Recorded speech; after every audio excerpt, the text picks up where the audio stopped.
Hello friends, welcome back to the my new video guys and my YouTube channel guys. Today when we are going to talk about guys Infinix phone setting guys, and today video title is guys talkback guys, how can we enable and use. Friends, you want to enable Infinix phone talkback settings. So how can you enable it? Today guys I will show you, I will tell you guys. So guys, open your phone setting to enable your talkback. So after on phone setting guys, on guys your phone search bar, and guys, we will search here guys phone talkback setting guys.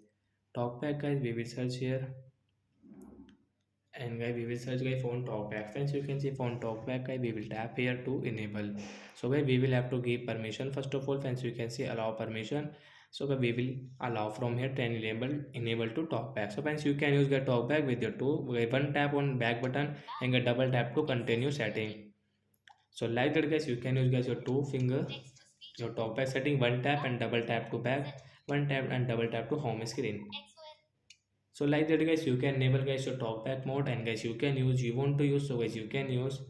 So that's it guys, thanks for watching the video, bye bye guys.